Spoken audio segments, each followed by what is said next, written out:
Hello, developers! Welcome to Full Stack Elixir Pro.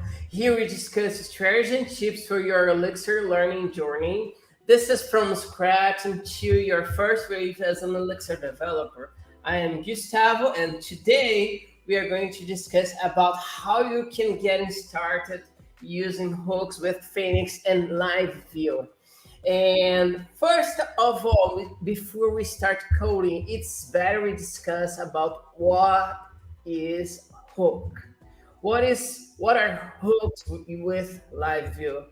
Hook is basically it's a way that you can trigger events to the front end to manipulate your DOM or trigger the events to your backend using JavaScript, and sometimes this is really necessary when we have Elixir and LiveView applications. So what's happened?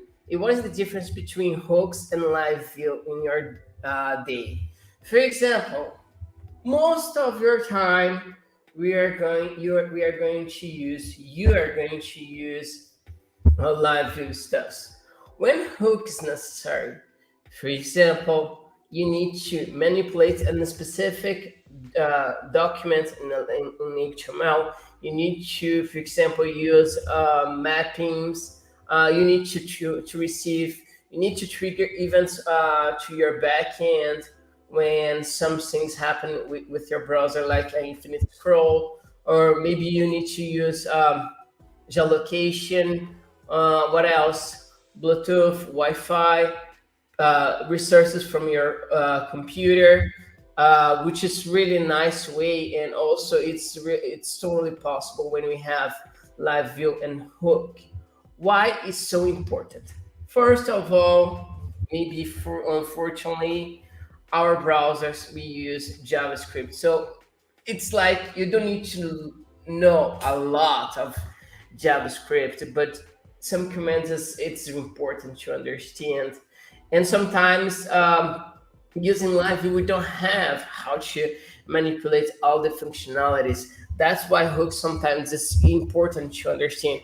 I wrote an article about it, and everything that I'm explaining in this video, we've got an article explaining, and I'm gonna share my screen and share my thoughts as well. So as I mentioned to you about geolocation, we're gonna take a look on this. This is the advantage. We can use computer resources like, as I mentioned, Wi-Fi, Bluetooth, geolocations. You can take a look on this article. I wrote that, and I explained my experience using hooks. You can say like, hey, but I don't care about your experience. But in this case, I think it's better when you have examples where someone practice that and give you a feedbacks, and that's why it's so important. So let's take a look what's happened with our application. This is a pretty really small application. This is a default from scratch application, like test app. I just started the application, and let's take a look how hook works. So one of the things that's really nice when we are coding using Elixir LiveView, especially LiveView, is that errors using the LiveView will teach you, and I will show you how. So one of them is that we have our application and we need to create a hook. Our very first step is that open your inspect browser. I'm not gonna use this guy right here. Minimize this. This is enough for us. And as I mentioned to you, Elixir and LiveView application will teach you how to code, which is awesome. This is awesome for me. I don't know for you, but for me it is. What I'm gonna do is that I'm going to create a LiveView page. So live view page live, and now folder page underscore live.ex. I think this is enough for us. And let's create our module.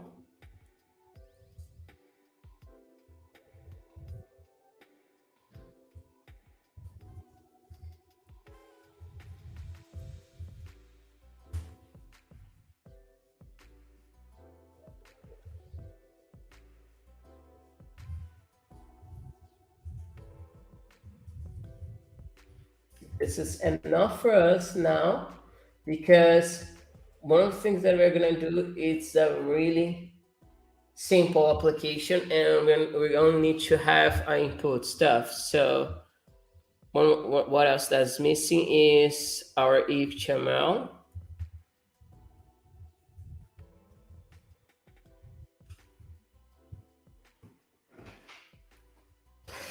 And now what we're going to do is that let's create a just input saying like, it should help me. So my computer is pretty slow now. Okay, now we're gonna have a name. Name is a really important field for us. Meyer ID will be ID, and we're gonna create a div called Meyer. There you go. So to create a hook, it's pretty straightforward. We only need to use like phx hook, and we're gonna say near values. Let's check what's going to happen. So as you can see, we're gonna get, we have our input right here, but we've got an error, which means that it doesn't know the hook. So I strongly recommend you to check the documentations and how hook works. I will show you some things, but it's really nice to check the documentation with me as well. So let me open the documentation. I will show you some examples.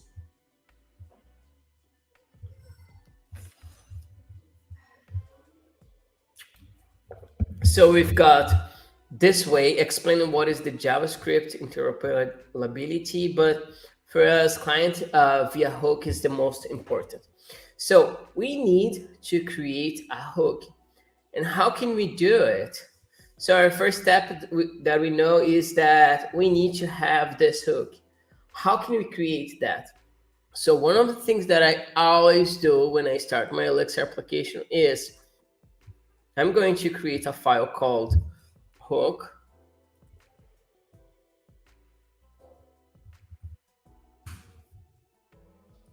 And one of the things that I'm going to do is that I'm going to create the hook file. How I'm going to do it? It's pretty simple. I'm going to create like const, I think it let hook. It's going to be a list, export, default. We're going to need to create like hooks. Here it's hooks as well. And I think this is enough for us. Let me just rename it hooks and hooks. And now what we're gonna do is start using this guy. Pretty straightforward. We only need to have like an import right here, hooks from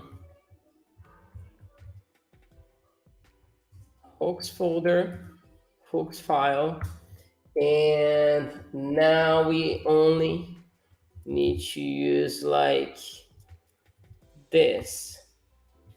So hooks will be hooks. This is more than enough, but we still don't have our hook file. So what we're gonna do is like, let's create our mirror valley. I think it's mirror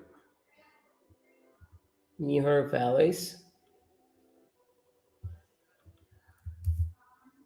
Doo-doo-doo. Valleys. Valleys.js.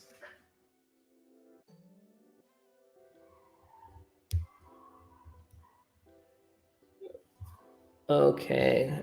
Gotcha. A mistake.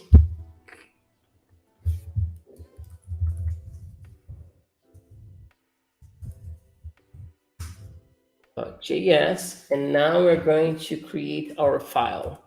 So this is going to be our hook. And we're gonna say export default mirror valleys, and we need to use this guy right here. Just copy and paste. So as you can see, sometimes we have some frameworks that import some dependencies. So import mirror values from mirror values. That's it. This is enough for us. But we already have the hook now. We don't get the error, fortunately, but we need to understand how to handle with this guy now. So that's why I mentioned this article. So this article is a way that you can start your hook. And when the element has been added to your DOM, we're gonna finish mounting. So this is one of the most important. When it's done, when we build this function, when we mount in our HTML, we need this function here. So what we're gonna do is just start this function and check what's going to happen. So to do that, this is more than enough, and then we can say like here. Let's check what's going to happen now. I'm going to refresh the page. If everything is working, we should be able to see this message, but we're not. We still doesn't see it. Why? Let me check. Let me take a look. We've got our HTML build. We should be able to see it. We've got the hook. Mirror valleys. I think it's right now. So we've got our hook. We got it. We got our errors. We started our import, and then we created the steps that we need. Const mirror valleys mounted. We should have this console log message. Why it didn't work? Let's take a look. So we've got our hooks. Seems that it's working. Build has finished, and there you go. We've got our message. So what else is missing? So we started having our element. What is our element? So one of the things that's really nice to understand is about the EL. Let's check what is this. So our first step is understanding how the hook works. Is.el.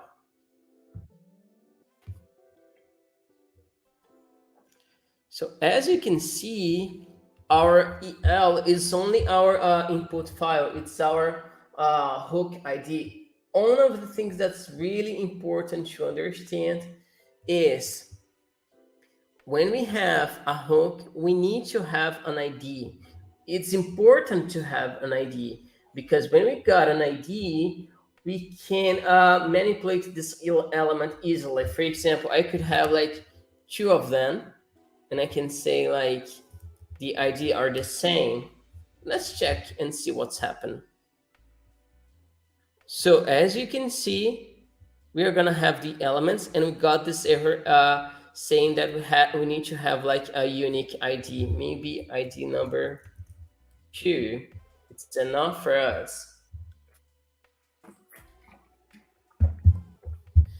And there you go. We got the hook. We can use the hook anytime. The main difference is that we always need to setting up an ID. The ID attribute, it's required. It's important for us. So now that we have our hook, we can use some JavaScript functions like, for example, we have our element. And what we're gonna do is add event listener input. We're gonna say that the event is going to be an input. And when we got an input, we're gonna have an element. Let's take a look what's going to happen. So let's check our element. As you can see, the hook is done, everything is working, and I could say like A, and we have like the event, what we have in our event, and we have A, which is really important for us, and we have the event called event type, which is not awesome for us, because if I type, for example, like space, let's check the next one, it's insert that text. But what about if I press backspace? We have this event. So what we can do is get this information like input type. We can say like if e dot input type is equals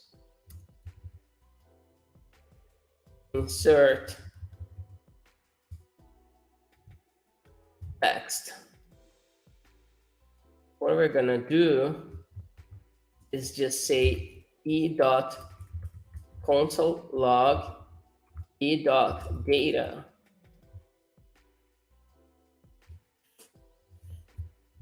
So as you can see, now we are having like a lot of letters here. I can remove them and everything is fine.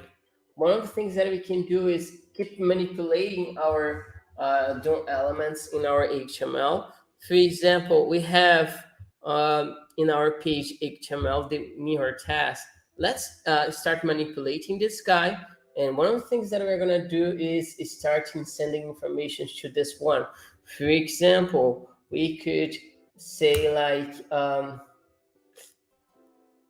document get element by ID, and we're gonna say mirror task, and we're gonna say append, and we're gonna say e dot data.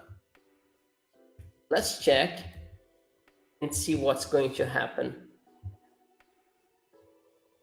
So let's try typing some text like ELX Pro space hook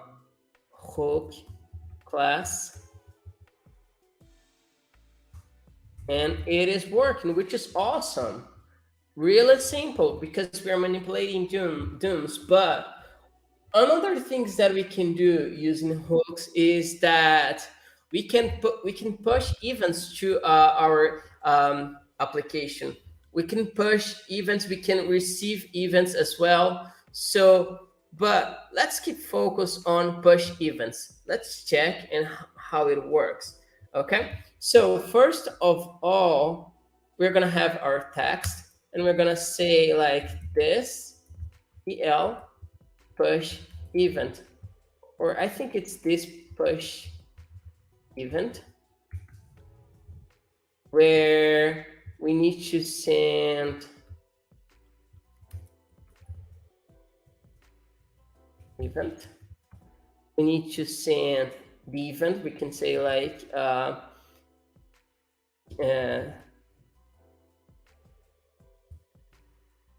Here, send letters or send text. This is going to be our event. What else is missing? We need to send the payload. And after sending the payload, we're going to get this information using our application. We're going to send to our live view page. You could send, for example, to, hold on. We could send, for example, to our components as well. Works really well. It's really nice and it works, which is awesome as well. Let me check what else we can do.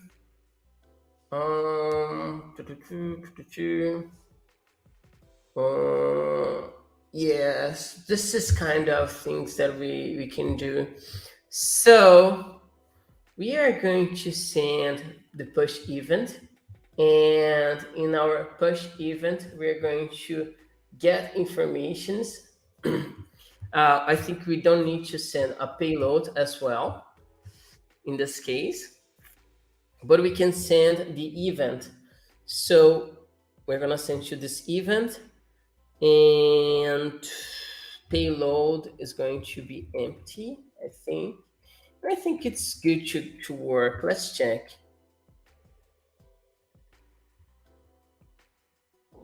So when I press a letter, as you can see, we receive event crashing the application, and it's complaining that we don't have a handle event receiving like a text.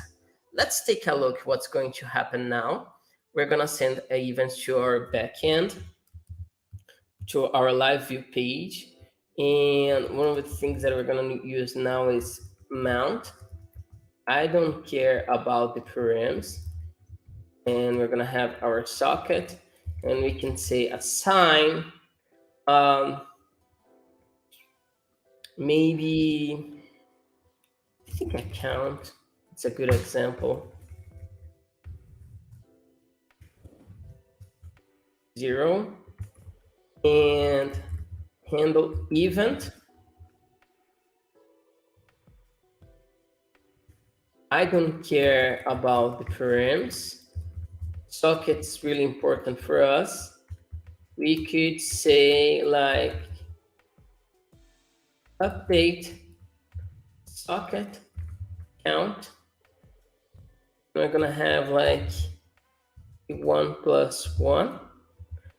And let's check the variable count here. We could say like, we're gonna have count h1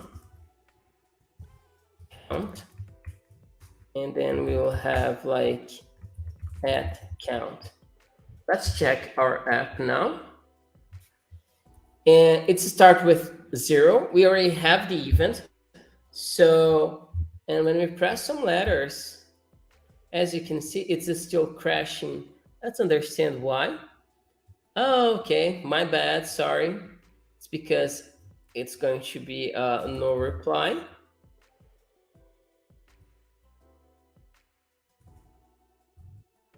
No reply.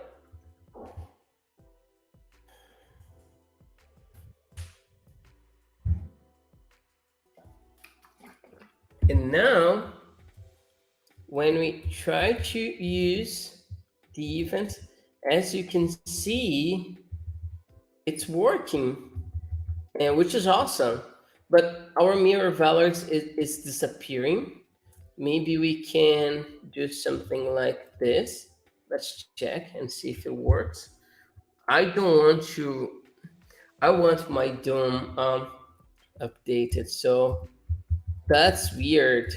I didn't know about that. And it's fine. It's disappearing. Okay, I don't know why. Maybe it's because we are updating our DOM elements. But most of your time, you can use, seems to be a few things, but you can do awesome stuffs using only, for example, the element and the push event. The push events too, it's more related to your components and works really well, we have the handle events as well. When we receive the events from the server, we can try that. For example, let me think about a handle event that we can use. Let me think about an example. I was not expecting to work with a handle event now, but I think it's fine. I think we can do that easily. That's why I'm I think we can do some stuff right here. So let's try one thing. Maybe we can have like a timer. Maybe yes, like a timer. Let's say like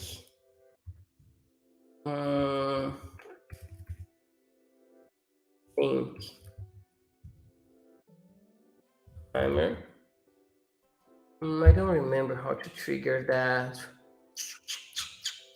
I'm gonna force that. I'm gonna have like maybe I think. Let me think. Okay, I think you can have like push event. I think Phoenix LiveView push event. Yes. And we need to trigger an event, so we're gonna do like push event, and we're gonna send our socket. The event will be like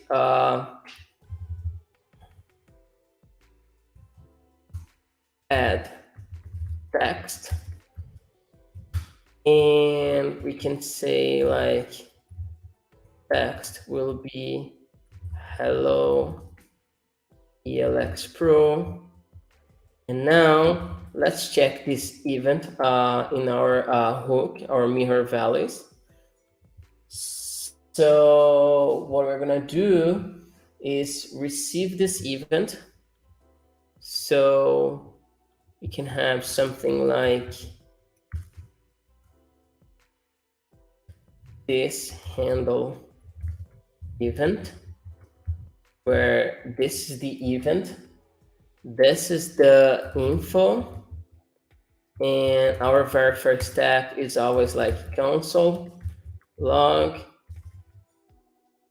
here, and maybe we can print console log our info. I think this is enough, but we need to trigger our I think we got the syntax. We're gonna use this guy to trigger that, so that's fine. So let's check what's going to happen in our browser.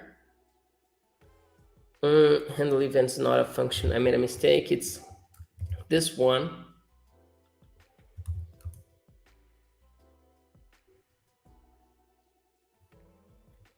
And there you go. Let's check. It's working both, but I don't understand why we're not triggering our event. It should come from our back end. Maybe some stuff's happened. I know what's happened. Probably it's because we have this guy here. We've got our socket, and I forgot to update our socket. My bad. So let's update our socket.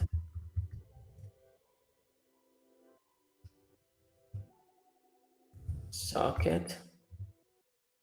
I'm gonna say socket.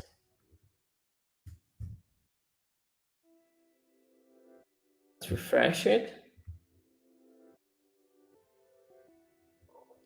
And there you go. Let's check. As you can see, we started having the text hello Elixir Pro. We could say, for example, right here, that our info it's gonna be a var, and this var is text, and then we're gonna have our text. It comes from our info, and we could say, for example, like this one, and we can append this stuff and get rid of this. Let's take a look what's going to happen now.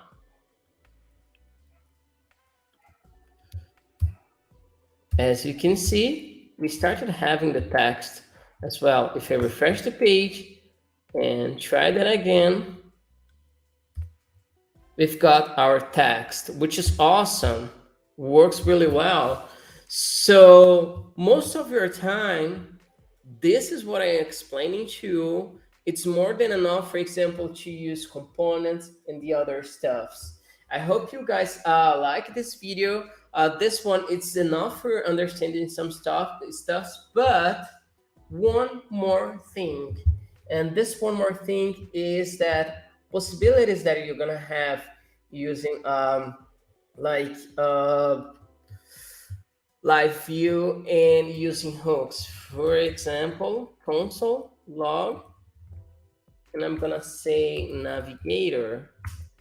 Let's check what we get here. When we refresh the page, as you can see, we have the navigator, and we have Bluetooth configurations, we have credentials, we have geolocation. This is really nice and awesome. We have a lot of stuff that we can handle with our hooks and using the live view. Okay, so I hope you like this tutorial. See you the next time, and bye-bye.